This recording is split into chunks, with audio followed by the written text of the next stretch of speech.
Om Swastiastu. Perkenalkan, nama saya Nika Dekswardini, nomor absen 19 dari kelas 9D.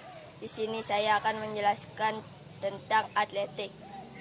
Atletik adalah salah satu olahraga yang paling diminati di Indonesia.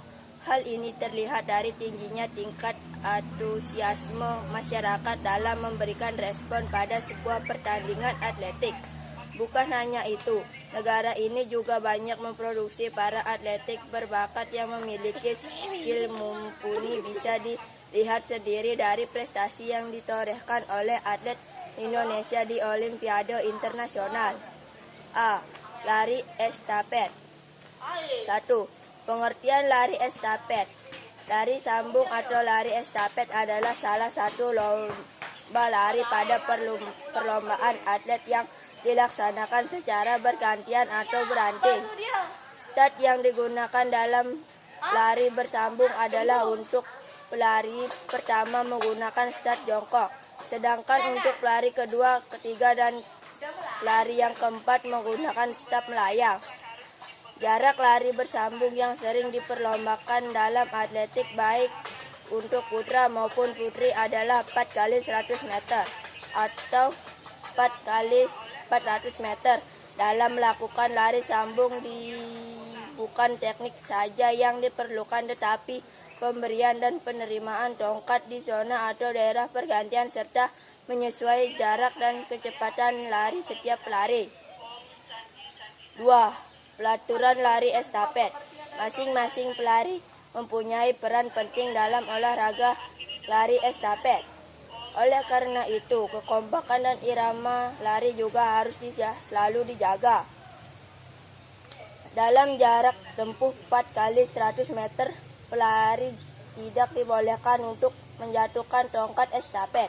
Jadi harus benar-benar dilatih cara mengoper tongkat karena bisa jatuh. Peserta lari akan langsung didiskualifikasi. Perbedaan dengan olahraga lari estafet dengan jarak tempuh 4 x 400 meter. Karena jarak tempuh yang lebih jauh, maka peraturan pun lebih ringan. Peserta lari boleh menjatuhkan dan mengambil kembali tongkat estafet yang terjatuh. Tetapi resikonya adalah kalah. Karena ketika peserta lari mengambil tongkat, maka dipastikan peserta tersebut akan jauh tertinggal dari peserta lain. 3. Cara memegang tongkat. Cara memegang tongkat harus dilakukan dengan benar-benar oleh pemberi dan menerima tongkat. Memegang tongkat dapat dilakukan dengan dipegang oleh tangan kiri atau kanan. Setengah bagian dari tongkat dipegang oleh pemberi tongkat, dan ujungnya lagi akan dipegang oleh penerima tongkat estafet berikutnya. Dan bagi pelari pertama, tongkat estafet harus dipegang di belakang garis start dan tidak menyentuh garis start. Apabila cara memegang tongkat salah, maka dalam penerimaan tongkat tidak dapat berjalan dengan baik. Dalam memegang tongkat, bagi pelari pemberi tongkat harus dipegang bagian ujung tongkat, sedangkan bagian ujung tongkat yang lainnya akan pelari menerima. Teknik ini harus diperhatikan dengan seksama oleh pelari sambung supaya dapat menghasilkan lari sambung yang sempurna. 4. Cara pergantian tongkat.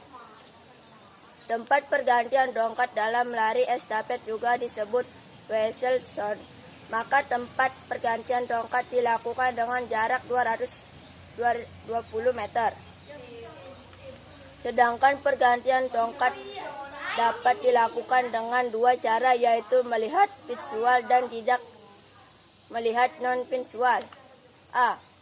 Pergantian tongkat dengan cara melihat visual. Cara ini dilakukan oleh pelari penerima pada saat menerima tongkat dengan cara melihat ke belakang, menengok pada pemberi tongkat. Sekian dari saya akhiri dengan Paramasanti. Om Santi Santi Om.